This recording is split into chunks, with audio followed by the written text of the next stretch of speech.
தேனி மாவட்டம் பெரியகுளத்திற்கு அருகே அமைந்துள்ள கும்பக்கரை அருவியில் நீர்வரத்து குறைவால் மீண்டும் சுற்றுலா பயணிகள் குளிக்க அனுமதி வழங்கப்பட்டுள்ளது. கும்பக்கரை அருவியின் நீர்பிடிப்பு பகுதிகளான வட்டக்கானல், பாம்பார்புரம் ஆகிய பகுதிகளில் பெய்த மழையால் நீர்வரத்து அதிகரித்து திடீர் வெள்ளப்பெருக்கு ஏற்பட்டது.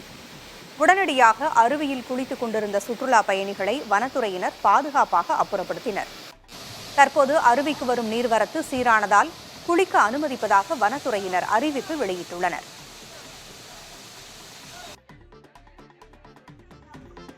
தேனி மாவட்டம் கம்பத்திற்கு அருகே வெறிநாய் கடித்து காயம் ஏற்பட்ட 15க்கும் மேற்பட்டோர் மருத்துவமனையில் அனுமதிக்கப்பட்டுள்ளனர்.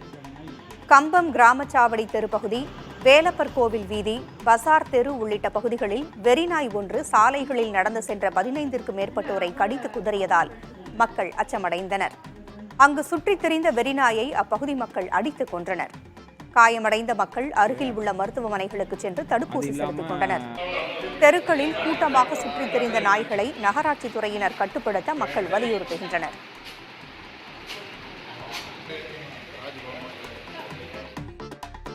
ஈரோட்டில் அதிவேகமாக சென்ற கார் கட்டுப்பாட்டை இழந்து விபத்திற்குள்ளானதில் 2 இளம் பெண்கள் உயிரிழந்தனர். தனியார் மாடலிங் நிகழ்ச்சிக்காக வந்த கோவையைச் சேர்ந்த 2 இளம் பெண்கள் கலைச்செல்வன் என்பவரின் காரில் மீண்டும் கோவைக்கு சென்றுள்ளனர். வில்லரசம்பட்டி நால் ரோடு பகுதியில் அதிவேகமாக சென்ற கார் கட்டுப்பாட்டை இழந்து பள்ளத்தில் கவிழ்ந்தது. இதில் 2 இளம் பெண்களும் நிகழ்விடத்திலேயே உயிரிழந்த நிலையில் கலைச்செல்வன் மருத்துவமனையில் சிகிச்சை பெற்று வருகிறார். விபத்து குறித்து காவல்துறையினர் விசாரணை நடத்தி வருகின்றனர்.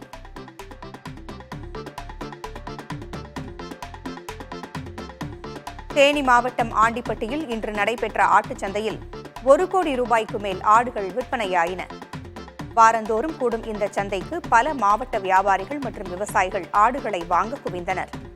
மதுரை மற்றும் திண்டுக்கல் மாவட்டங்களில் பரவலாக மழை பொழிந்ததன் காரணமாக வளர்ப்பு ஆடுகளை வாங்க பெரிதும் ஆர்வம் காட்டினர். அதே நேரம் இறைச்சி ஆடுகளும் அதிக அளவில் விற்பனையாயின. இன்று மட்டும் 1 கோடி ரூபாய்க்கு மேல் ஆடுகள் விற்பனையானதால் விவசாயிகள் மகிழ்ச்சியடைந்துள்ளனர். ஒகேனக்கல் காவிரி ஆற்றில் நீர்வரத்து 17,000 கன அடியிலிருந்து 13,000 கன அடியாக குறைந்துள்ளது. காவிரி நீர்பிடிப்பு பகுதிகளில் விட்டுவிட்டு மழை பெய்து வரும் காரணமாக தமிழக எல்லையான பிலிகுண்டுலுவுக்கு நீர்வரத்து ஏற்ற இறக்கமாக இருந்து வருகிறது. கடந்த 3 நாட்களாக நீர்வரத்து அதிகரித்திருந்த நிலையில் தற்போது மீண்டும் குறைந்துள்ளது. இருப்பினும் ஒகேனக்கல் அருவியில் தண்ணீர் ஆர்ப்பரித்து கொட்டுகிறது.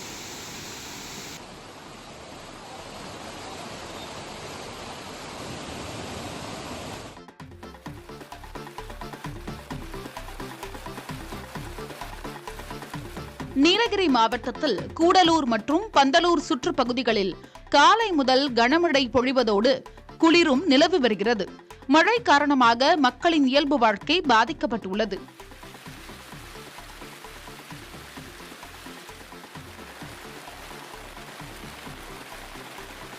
தேனி மாவட்டம் வருஷநாடு பகுதியில் காலை முதலே வெயிலின் தாக்கம் இருந்த நிலையில் பிற்பகலில் குளிர்ந்த காற்றுடன் மிதமான மழை பெய்தது. முருகோடை, காலிப்பாறை, தும்மகுண்டு, காமராஜபுரம் உள்ளிட்ட பகுதிகளில் பெய்த மழையால் வெப்பம் தணிந்து குளிர்ந்த சூழல் நிலவியது.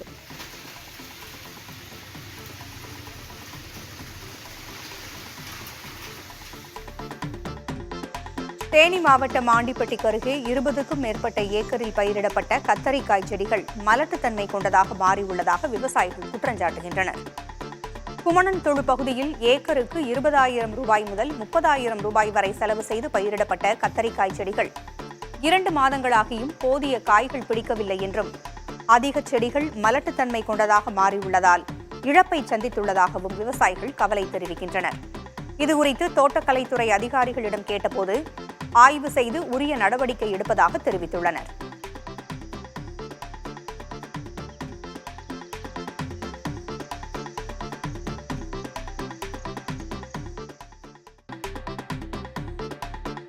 நாகை மாவட்டம் வேதாரண்யம் அருகே கொடியக்கரை சரணாலயத்திற்கு வெளிநாடுகளிலிருந்து வந்துள்ள ஆயிரக்கணக்கான வெண்மை நிற கடற்காகங்களை பொதுமக்கள் கண்டுகளித்து வருகின்றனர்.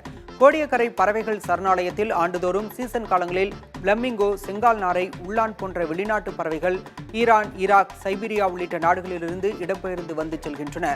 சரணாலயத்தில் குவிந்துள்ள ஆயிரக்கணக்கான கடற்காகங்கள் இரை தேடி உண்ணும் காட்சிகளை பொதுமக்கள் ரசித்தவாறு செல்கின்றனர்.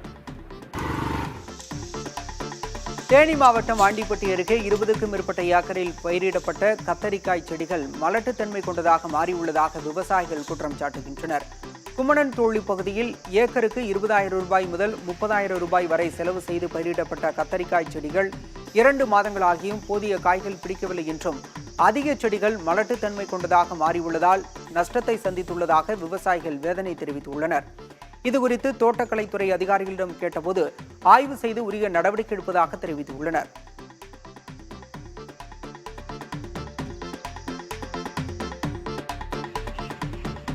புதுக்கோட்டை அருகே செயல்பட்டு வரும் சந்தப்பேட்டை நகராட்சி நடுநிலைப்பள்ளி வளாகத்திற்குள் தேங்கிய மழை நீரால் வகுப்பறைக்குள் செல்ல முடியாமல் மாணவர்கள் அவதியடைந்தனர். காலாண்டு விடுமுறை முடிந்து மீண்டும் பள்ளிகள் திறக்கப்பட்ட நிலையில் பள்ளி வளாகத்தில் தண்ணீர் தேங்கி நிற்கிறது. இதனால் மாணவர்களுக்கு டெங்கு உள்ளிட்ட தொற்று நோய்கள் பரவும் அபாயம் ஏற்பட்டுள்ளது.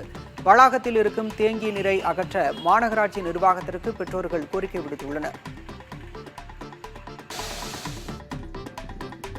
ஒகேனக்கல் காவிரி ஆற்றில் நீர்வரத்து 17,000 கன அடியிலிருந்து 13,000 கன அடியாக குறைந்திருக்கிறது. காவிரி நீர்பிடிப்பு பகுதிகளில் விட்டு பெய்து வரும் மழை காரணமாக தமிழக எல்லையான பிலிகுண்டுலுவுக்கு நீர்வரத்து ஏற்ற இறக்கமாக இருந்து வருகிறது. கடந்த 3 நாட்களாக நீர்வரத்து அதிகரித்திருந்த நிலையில் தற்போது மீண்டும் குறைந்துள்ளது. இருப்பினும் ஒகேனக்கல் அருவியில் தண்ணீர் ஆர்ப்பரித்து கொட்டுகிறது.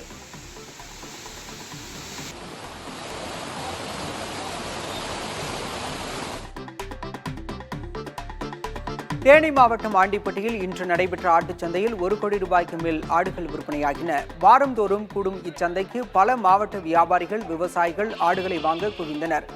மதுரை, திண்டுக்கல் மாவட்டங்களில் பரவலாக மழை பொழிந்ததன் காரணமாக வளர்ப்பாடுகளை வாங்க பெரிதும் ஆர்வம் காட்டினர். அதே நேரம் இறைச்சி ஆடுகளும் அதிக அளவில் விற்பனையாகின. இன்று மட்டும் 1 கோடி ரூபாய்க்கு மேல் ஆடுகள் விற்பனையானதால் விவசாயிகள் மகிழ்ச்சி அடைந்தனர்.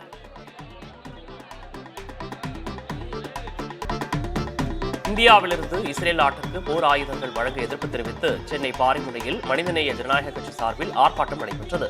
கட்சித் தலைவர் தமிமுன் அன்சாரி தலைமையில் நடைபெற்ற ஆர்ப்பாட்டத்தில் இஸ்ரேலுக்கு இந்தியா நேரடியாகவோ மறைமுகமாகவோ ஆயுதங்களை வழங்கக்கூடாது, இந்திய தொழிலாளர்களை இஸ்ரேலுக்கு அனுப்பக்கூடாது என்பதை வலியுறுத்தி முழக்கமிட்டனர். இதைத் தொடர்ந்து சென்னை துறைமுகத்தை முற்றுகையிட்டு போராட்டம் நடத்த பேரணியாக புறப்பட்டுச் சென்றவர்களை காவல்துறையினர் அப்புறப்படுத்தினர். மேலும் சிலரை கைது செய்தனர்.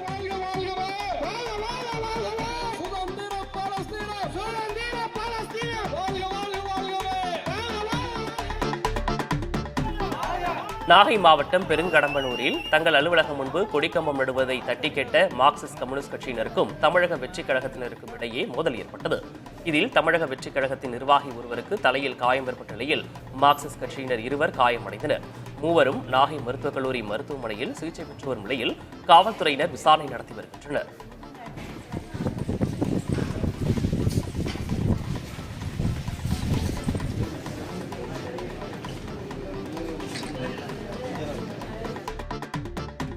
ராமேஸ்வரத்தில் புதிதாக கட்டப்பட்டுள்ள பாம்பன் ரயில்வே தூக்கு பாலத்தை மதுரை கோட்ட மேலாளர் ஷரத் ஸ்ரீ வட்சவா ஆய்வு செய்தார். புதிய பாலம் திறப்பு விழா நிகழ்ச்சி நடைபெறும் மேடை அமைக்கும் இடம் குறித்தும் ரயில்வே பாதுகாப்புத்துறை அதிகாரிகளுடன் கலந்தாலோசித்தார். நாட்டிலேயே கடலுக்குள் அமைக்கப்பட்ட முதல் செங்குத்து பாலத்தின் இயங்குமுறை சோதனை வெற்றிகரமாக முடிந்த நிலையில் வரும் 15ஆம் தேதி திறக்கப்படும் என எதிர்பார்க்கப்படுகிறது. இந்த பாலத்தை திறக்க பிரதமர் மோடி வருவதற்கு வாய்ப்புள்ளதாகவும் தகவல் வெளியாகியுள்ளது.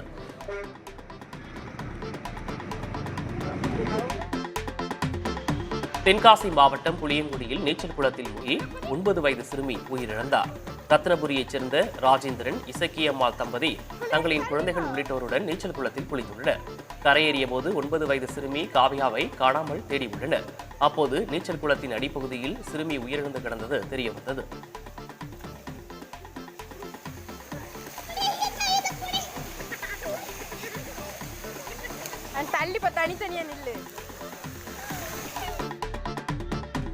திருப்பூர் மாவட்டம் வடக்குக்குளம் அருகே அரிய வகை தேவாங்கை பொதுமக்கள் மீட்டு வனத்துறையினரிடம் ஒப்படைத்தனர். கடத்தூர் பகுதியில் சிறிய விலங்கு ஒன்று மரத்திலிருந்து கீழே விழுந்து சரிவர நடக்க முடியாமல் சென்றது.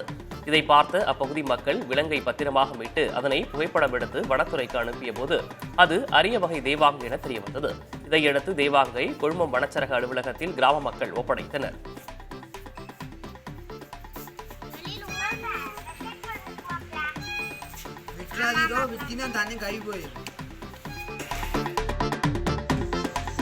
தேனி மாவட்டம் கூடலூரில் மந்தையம்மன் கோயில் திருவிழாவை முன்னிட்டு மாநில அளவில் கபடி போட்டி நடைபெற்றது.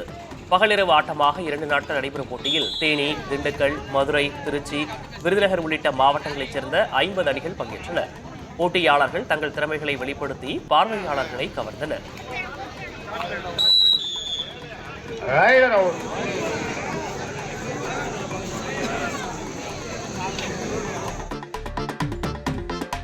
புதுக்கோட்டையில் மாவட்ட அளவிலான 33வது சீனியர் பளுதூக்கும் போட்டியில் ஆர்வி ஆடம் பயிற்சிக்குழு அணியினர் சாம்பியன்ஷிப் பட்டம் வென்றனர். திருக்கோகர்ணம் அருகே தனியார் மண்டபத்தில் நடைபெற்ற போட்டியில் 72க்கும் மேற்பட்டோர் பங்கேற்றனர்.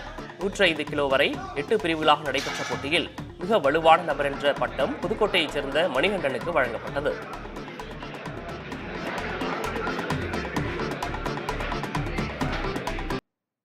உலகில் எங்காவது ஒரு மூலையில் போர் நடந்தாலும் மற்ற நாடுகளிலும் பாதிப்பு ஏற்படத்தான் செய்கிறது.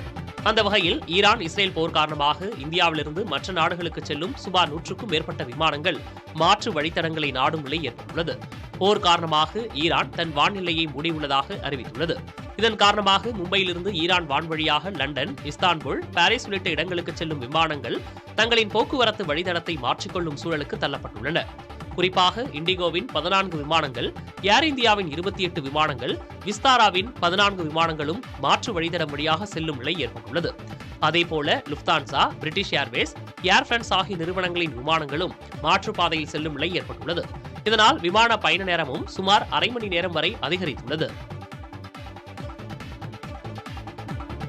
மத்திய கிழக்கு நாடுகளில் பதற்றம் காரணமாக சர்வதேச சந்தையில் கச்சா எண்ணெய் விலை ஒரு வாரத்தில் சுமார் 10 விழுக்காடு உயர்ந்துள்ளது. 2023ஆம் ஆண்டு ஜனவரி மாதத்திற்கு பிறகு கடந்த வாரத்தில்தான் இவ்வளவு அதிகமாக உயர்ந்திருப்பதாக புள்ளி விவரங்கள் கூறுகின்றன. இஸ்ரேல் மீது ஈரான் நூற்றுக்கணக்கான ஏவுகணைகளை தாக்கிய நிலையில் மேற்காசிய நாடுகளில் பதற்றம் நிலவி வருகின்றது. சர்வதேச அளவிலான கச்சா எண்ணெய் தேவையில் 1/3 பங்கை வழங்கி வரும் ஈரானின் கச்சா எண்ணெய் உற்பத்தி செய்யும் இடங்களில் இஸ்ரேல் தாக்குதல் நடத்தக்கூடுமோ என்ற அச்சம் எழுந்ததும் அதன் விலை கணிசமாக உயர காரணமாக கூறப்படுகிறது. ஆனால் ஈரானின் எண்ணெய் உற்பத்தி நிலையங்களில் தாக்குதல் நடத்த வேண்டாம் என அமெரிக்க அதிபர் ஜோ பைடன் இஸ்ரேலை கேட்டுக்கொண்டதன் காரணமாக மேலும் விலை அதிகரிக்காமல் இருந்ததற்கு காரணமாக கூறப்படுகிறது. இந்நிலையில் சர்வதேச சந்தையில் பிரெண்ட் கச்சா எண்ணெய் விலை சிறிய இறக்கத்துடன் ஒரு பீப்பாய் $77.74 வர்த்தகமாகியது. புதுக்கோட்டை மாவட்டம் கந்தர்வக்கோட்டை அருகே மழையால் 10 ஏக்கருக்கும் அதிகமாக மரவள்ளி கிழங்கு செடிகள் வேரோடு சாய்ந்து சேதமடைந்துள்ளதை அதிகாரிகள் ஆய்வு செய்ய வேண்டும் என்று விவசாயிகள் கோரிக்கை விடுத்துள்ளனர். வீரடிப்பட்டி, முதுகுளம் ஆகிய பகுதிகளில் 20 ஏக்கருக்கு மேல் மரவள்ளி கிழங்கு சாகுபடி செய்யப்பட்டுள்ளது. கடந்த 2 நாட்களாக காற்றுடன் பெய்த கனமழையால் வயல்களில் தண்ணீர் தேங்கியதில் அறுவடைக்கு தயாராகி வந்த பயிர்கள் பெருமளவில் வேரோடு சாய்ந்து சேதமடைந்தன. 1 ஏக்கருக்கு 60,000 ரூபாய் வரை செலவு செய்திருப்பதாக கூறும் விவசாயிகள் பாதிக்கப்பட்ட பயிர்களை தோட்டக்கலை அதிகாரிகள் நேரில் ஆய்வு செய்து உரிய நிவாரணம் பெற்றுத்தர நடவடிக்கை எடுக்க வேண்டும் என்று கோரிக்கை விடுத்துள்ளனர்.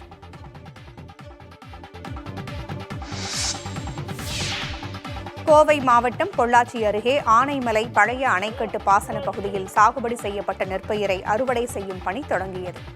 பழைய ஆயக்கட்டு பாசன பகுதியில் 4000 ஏக்கரில் விவசாயிகள் நெல் சாகுபடி மேற்கொண்டனர். ஆழியாறு அணையில் இருந்து உரிய நேரத்திற்கு தண்ணீர் திறப்பு, போதிய அளவு பருவமழை பெய்தது போன்ற காரணங்களால் நல்ல விளைச்சல் ஏற்பட்டு நெற்பயிர் தற்போது அறுவடைக்கு தயாராக உள்ளது. இதையடுத்து நெற்பயிரை அறுவடை செய்யும் பணியை விவசாயிகள் தொடங்கினர். முதலில் அறுவடை செய்த நெற்கதிர்களை வயலில் உள்ள காவல் தெய்வத்திற்கு படையலிட்டு வழிபாடு செய்தனர். நெல் அறுவடை செய்யும் போது மட்டும் கொள்முதல் நிலையங்களை திறக்காமல் நிரந்தரமாக கொள்முதல் நிலையங்களை அமைக்க வேண்டும். கேரளா போன்று நெல்லுக்கு கிலோ ஒன்றுக்கு 30 ரூபாய் கொள்முதல் விலையாக தமிழக அரசு வழங்க வேண்டும் என்றும் விவசாயிகள் வலியுறுத்தியுள்ளனர்.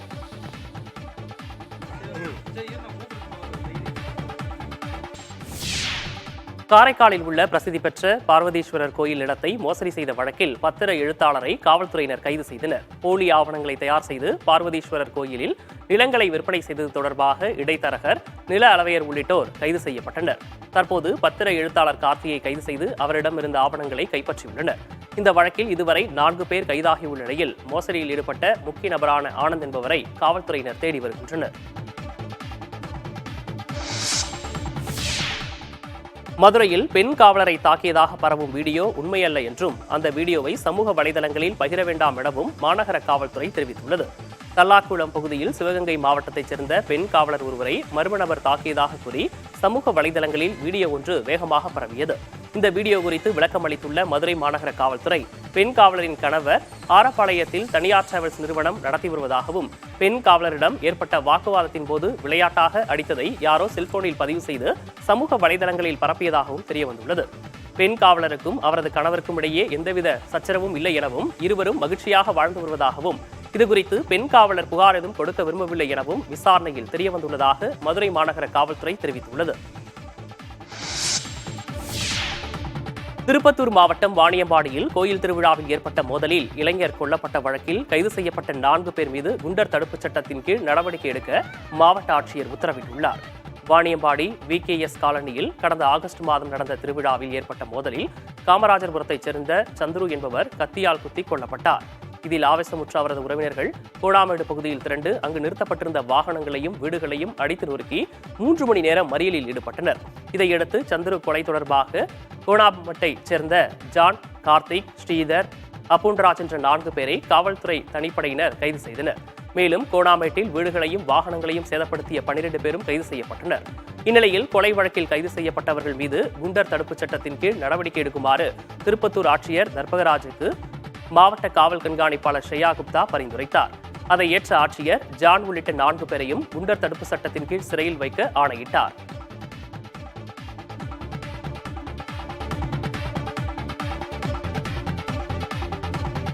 களமிறங்கின. இந்தியாவில் முதன்மை பங்குச்சந்தை கடந்த ஆண்டு முதலே பிஸியாக இருந்து வருகிறது. அதிக அளவு நிறுவனங்கள் பொதுப்பங்கு வெளியீட்டில் ஆர்வம் காட்டி வருவதே அதற்கு காரணம். அந்த வகையில் செப்டம்பரில் மட்டும் 52 நிறுவனங்கள் IPO வெளியீட்டை அறிவித்தன. நடப்பு வாரத்தில் 2 நிறுவனங்கள் மட்டும் IPO வெளியிடுகின்றன. கருடா கன்ஸ்ட்ரக்ஷன்ஸ் மற்றும் ஷிஃப்ட் டெக்ஸம் ஆகிய நிறுவனங்களும் பொதுப்பங்கு வெளியீடு மூலம் 365 கோடி ரூபாய் நிதி திரட்ட உள்ளன. 1.5 லட்சம் கோடி ரூபாய் நிதி திரட்டும் வகையில் பொதுப்பங்கு வெளியீடு செய்ய சுமார் 80 நிறுவனங்கள் பங்குச்சந்தை ஒழுங்குமுறை ஆணையத்தின் ஒப்புதலுக்காக வரிசை கட்டி நிற்பதாக புள்ளி விவரங்கள் கூறுகின்றன. 25,000 கோடி ரூபாய் நிதி திரட்டும் வகையில் ஹூண்டாய் மோட்டார்ஸ் இந்தியா நிறுவனம் வரும் அக்டோபர் 14ஆம் தேதி பொதுப்பங்கு வெளியீட்டில் களமிறங்க உள்ளது கவனிக்கத்தக்கது.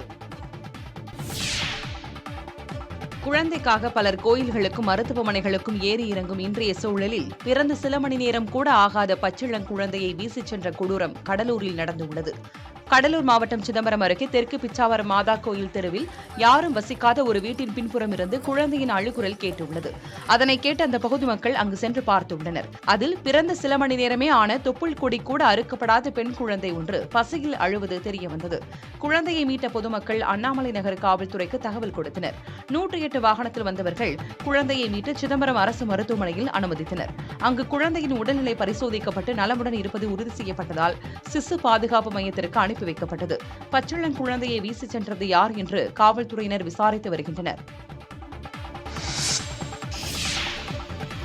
திருவண்ணாமலை மாவட்டம் வந்தவாசி அருகே பழமையான சிவாலயத்தில் நவராத்திரி வழிபாட்டின் ஒரு பகுதியாக அமைக்கப்பட்டுள்ள கொலு பக்தர்களை பரவசப்படுத்தியுள்ளது. மருதநாடு கிராமத்தில் உள்ள இந்திர பிரசத்தவல்லி சமேத பிரதேஸ்வரர் கோயில் வரலாற்று சிறப்புமிக்க சிவாலயம் ஆகும். இங்கு ஆண்டுதோறும் நவராத்திரி பண்டிகை கோலாகலமாக கொண்டாடப்படும். இதன் முக்கிய அம்சமாக பல்வேறு படிமானங்களில் சிறப்பான முறையில் கொலு வடிவமைக்கப்பட்டிருக்கும். இந்த ஆண்டும் பரவசமூட்டும் வகையில் கொலு வைக்கப்பட்டுள்ளது.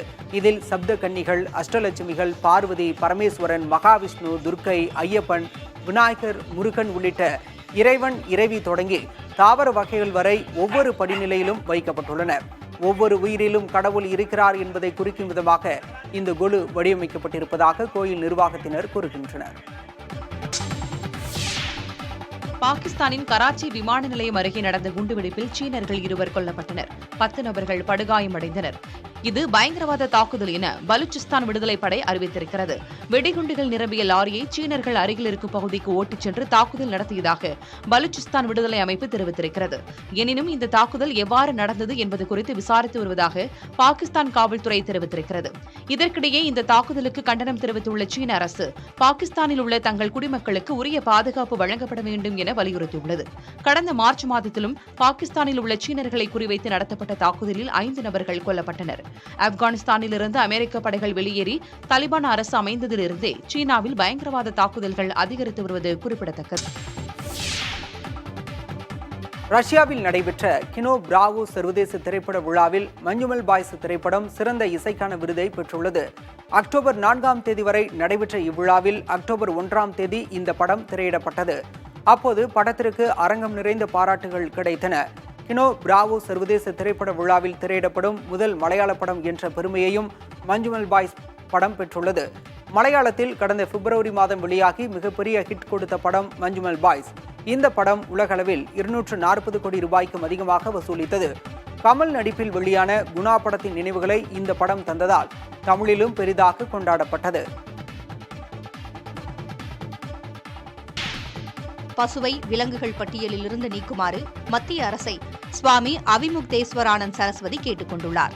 உத்தராகண்டில் உள்ள ஜோதிர்மட பீட சங்கராச்சாரியாரான அவிமுக்தேஸ்வரானந்த சரஸ்வதி ஒடிஷா மாநிலத்தில் சுற்றுப்பயணம் மேற்கொண்டுள்ளார். புவனேஸ்வரில் லிங்கராஜ் கோவிலில் வழிபட்ட அவர் பசுவை விலங்குகள் பட்டியலில் இருந்து நீக்க கேட்டுக் கொண்டார். இந்திய கலாச்சாரத்தின் ஒரு அங்கம் என்றும் தெய்வமாகவும் தாயாகவும் பசுவை மக்கள் கருதுவதாகவும், எனவே விலங்குகள் பட்டியலில் அது இருப்பது சரியில்லை என்றும் தெரிவித்தார். பசுவதை தடுத்து நிறுத்தப்படுவதுடன் அதற்கென தனி சட்டம் இயற்றப்பட வேண்டும் என்றும் அவிமுக்தேஸ்வரானந்த் கேட்டுக் கொண்டார். மகாராஷ்டிரா அரசு அண்மையில் நாட்டு மாட்டு இனங்களை ராஜமாதாவாக அறிவித்தது குறிப்பிடத்தக்கது. இடுக்கி மாவட்டம் மூணாறு வனப்பகுதியில் 50க்கும் மேற்பட்ட காட்டு யானைகள் கூட்டமாக தண்ணீர் பருகிச் சென்ற காட்சி சுற்றுலா பயணிகளை கவர்ந்து இழுத்தது. இயற்கை எழில் கொஞ்சம் மூணாறு பகுதி சுற்றுலா பயணிகளுக்கு சொர்க்க பூமியாக திகழ்ந்து வருகிறது. அதிலும் அடர்ந்த வனப்பகுதியும் அதில் சுற்றித் திரியும் வன விலங்குகளும் அங்கு செல்லும் சுற்றுலா பயணிகளின் கண்களுக்கு விருந்து படைத்து வருகிறது. இந்நிலையில் ஆனக்குளம் ஆற்றுப்பகுதிக்கு சென்ற சுற்றுலா பயணிகள் அங்கு கூட்டமாக காட்டு யானைகள் தாகம் தணிக்க தண்ணீர் பருகிய காட்சி அவர்களை மெய்சிலிர்க்க வைத்தது.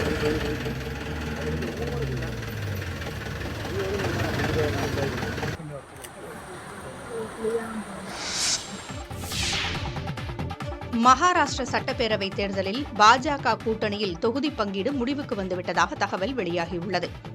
288 இடங்களில் 150 இடங்களில் பாஜக களமிறங்கும் என்றும், சிவசேனா ஏக்நாத் ஷிண்டே கட்சி 80 முதல் 90 இடங்களிலும், அஜித் பவாரின் தேசியவாத காங்கிரஸ் கட்சி உள்ளிட்ட பிற கூட்டணி கட்சிகள் 50 முதல் 60 தொகுதிகளில் போட்டியிடும் என்றும் தெரிகிறது. மேலும் கூட்டணியில் முதலமைச்சர் வேட்பாளராக யாரையும் முன்னிறுத்த வேண்டாம் என்றும் முடிவெடுக்கப்பட்டிருப்பதாக தகவல் வெளியாகியுள்ளது. எதிர்த்தரப்பில் உள்ள மகா விகாஸ் அகாதி கூட்டணியில் தொகுதி பங்கீடு குறித்த அறிவிப்பு வரும் 12ஆம் தேதி வெளியாகும் என்று தெரிகிறது. காங்கிரஸ் 110 முதல் 115 இடங்களில் போட்டியிட திட்டமிட்டுள்ளது. சிவசேனா உத்தவ் தாக்கரே பிரிவு 90 முதல் 95 இடங்களை கேட்பதாக கூறப்படுகிறது. சரத்பவாரின் தேசியவாத காங்கிரஸ் 80 முதல் 85 இடங்களை கேட்பதாக தெரிகிறது. பிக்பாஸ் சீசன் 8 நிகழ்ச்சி கோலாகலமாக தொடங்கியது. இதுவரை 7 சீசன்களை நடிகர் கமல்ஹாசன் தொகுத்து வழங்கிய நிலையில் நடப்பு சீசனை நடிகர் விஜய் சேதுபதி தொகுத்து வழங்குகிறார். 100 நாட்கள் நடைபெறும் இந்த போட்டியில் முதல் நாளான நேற்று போட்டியாளர்கள் அறிமுகம் செய்யப்பட்டு பிக்பாஸ் வீட்டிற்குள் அனுப்பி வைக்கப்பட்டனர். இதில் திரைப்பட தயாரிப்பாளர் ரவீந்தர், தொகுப்பாளர்கள் தீபக், ஆனந்தி, விஷால், நடிகர் ரஞ்சித், நடிகர் தர்ஷா குப்தா உள்ளிட்ட பிரபலங்கள் போட்டியில் பங்கேற்றுள்ளனர். கடந்த 7 சீசன்களைப் போல் இந்த சீசனும் சுவாரஸ்யமாக இருக்குமா என்று ரசிகர்கள் எதிர்நோக்கி காத்திருக்கின்றனர். ஐரோப்பிய சந்தைகளுக்குள் களமிறங்க தயாராக இருப்பதாக அமுல் நிறுவனம் கூறியுள்ளது. குஜராத்தை தலைமையிடமாக கொண்டு செயல்படும் அமுல் நிறுவனம் ஆண்டுக்கு 80,000 கோடி ரூபாய் மதிப்பில் 1100 கோடி லிட்டர் பால் உற்பத்தி செய்து பால் மற்றும் பால் பொருட்களை சந்தைப்படுத்தி வருகிறது. இந்நிலையில் அமெரிக்காவில் தங்கள் தயாரிப்புகளுக்கு நல்ல வரவேற்பு கிடைத்திருப்பதாக அமுல் நிறுவனத்தின் மார்க்கெட்டிங் பிரிவு நிர்வாக இயக்குநர் ஜெயன் மேத்தா தெரிவித்துள்ளார். இந்நிலையில் ஐரோப்பிய சந்தைக்குள் நுழைய அமுல் நிறுவனம் தயாராக இருப்பதாகவும் அவர் கூறியுள்ளார். உலக அளவில் அதிக அளவு பால் உற்பத்தி செய்யும் நாடுகளில் இந்தியா முதலிடத்தில் இருப்பதாகவும், சர்வதேச நாடுகளின் பால் தேவையில் இந்தியா 1/3 பங்கு பங்களிப்பை வழங்குவதாகவும் அவர் கூறியுள்ளார். முன்னதாக உலகின் வலிமையான உணவு மற்றும் பால் பொருட்களுக்கான பிராண்டுகளின் பட்டியலில் இந்தியாவின் அமுல் நிறுவனம் முதலிடத்தை பிடித்துள்ளதாக தனியார் ஆய்வு நிறுவனமான பிராண்ட் ஃபைனான்ஸ் சென்ற ஆகஸ்ட் மாதத்தில் ஆய்வறிக்கையை வெளியிட்டிருந்தது. திண்டுக்கல் மாவட்டம் கொடைக்கானல் வெள்ளியருவி அருகே செயல்பட்டு வரும் சுங்க கட்டண மையத்தை வேறு இடத்திற்கு மாற்றி அமைக்க கோரிக்கை எழுந்துள்ளது. வெள்ளியருவி அருகே உள்ள நகராட்சி சுங்க கட்டண மையத்தில் கட்டணம் செலுத்திய பிறகே பயணிகளின் வாகனங்கள் கொடைக்கானல் நகருக்குள் நுழைய அனுமதி அளிக்கப்பட்டு வருகிறது. விடுமுறை காலங்களில் அதிக அளவு சுற்றுலா பயணிகள் வருகையால் வரிசையில் நின்று கட்டணம் செலுத்தி நகருக்குள் நுழைய காலதாமதம் ஏற்படுகிறது. இதனை தவிர்க்க பெருமாள் மலை பழனி பிரிவில் 4 வழித்தடம் அமைத்து சுங்க கட்டணம் வசூல் மையத்தை மாற்ற கோரிக்கை எழுந்துள்ளது. இதுகுறித்து நகர்மன்ற தலைவரிடம் கேட்டபோது கோரிக்கை குறித்து பரிசீலிக்கப்படும் என தெரிவித்தார். மத்திய கிழக்கு நாடுகளில் பதற்றம் காரணமாக சர்வதேச சந்தையில் கச்சா எண்ணெய் விலை ஒரு வாரத்தில் சுமார் 10 விழுக்காடு உயர்ந்துள்ளது. 2023ஆம் ஆண்டு ஜனவரி மாதத்திற்கு பிறகு கடந்த வாரத்தில்தான் இவ்வளவு அதிகமாக உயர்ந்திருப்பதாக புள்ளி விவரங்கள் கூறுகின்றன. இஸ்ரேல் மீது ஈரான் நூற்றுக்கணக்கான ஏவுகணைகளை தாக்கிய நிலையில் மேற்காசிய நாடுகளில் பதற்றம் நிலவி வருகின்றது. சர்வதேச அளவிலான கச்சா எண்ணெய் தேவையில் 1/3 பங்கை வழங்கி வரும் ஈரானின் கச்சா எண்ணெய் உற்பத்தி செய்யும் இடங்களில் இஸ்ரேல் தாக்குதல் நடத்தக்கூடுமோ என்ற அச்சம் எழுந்ததும் அதன் விலை கணிசமாக உயர காரணமாக கூறப்படுகிறது. ஆனால் ஈரானின் எண்ணெய் உற்பத்தி நிலையங்களில் தாக்குதல் நடத்த வேண்டாம் என அமெரிக்க அதிபர் ஜோ பைடன் இஸ்ரேலை கேட்டுக்கொண்டதன் காரணமாக மேலும் விலை அதிகரிக்காமல் இருந்ததற்கு காரணமாக கூறப்படுகிறது. இந்நிலையில் சர்வதேச சந்தையில் பிரெண்ட் கச்சா எண்ணெய் விலை சிறிய இறக்கத்துடன் ஒரு பீப்பாய் $77.74 வர்த்தகமாகியது. சுமார் 4000 ஆண்டுகளுக்கு முன்பு குஜராத் பகுதியில் இருந்த ஹரப்பா நாகரிகத்தில் மக்கள் உணவு வகைகளை வேக வைத்தும் வறுத்தும் உண்ணும் வழக்கத்தை கடைபிடித்தது ஆய்வில் தெரியவந்துள்ளது. காந்திநகர் ஐஐடி, கேரள பல்கலைக்கழகம் மற்றும் வடக்கு கரோலினா பல்கலைக்கழகங்கள் இணைந்து நடத்திய ஆய்வில் இது தெரியவந்துள்ளது. ஹரப்பா பகுதியில் அகழ்ந்தெடுக்கப்பட்ட பானைகளில் ஒட்டியிருந்த உணவு எச்சங்களை ஆராய்ந்ததில் அவற்றின் தன்மை கண்டறியப்பட்டுள்ளது.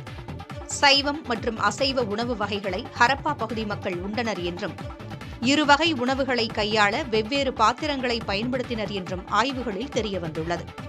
கடல் மீன்கள், உள்நாட்டு நீர்நிலை மீன்கள் என இருவகை மீன்களையும் அவர்கள் உண்டனர் என்றும், மீன்கள் போன்ற அழுகும் உணவுப் பொருட்களை பாதுகாத்து வைக்க சிறப்பான நடைமுறைகளை கையாண்டனர் என்றும் ஆய்வுகளில் தெரியவந்துள்ளது.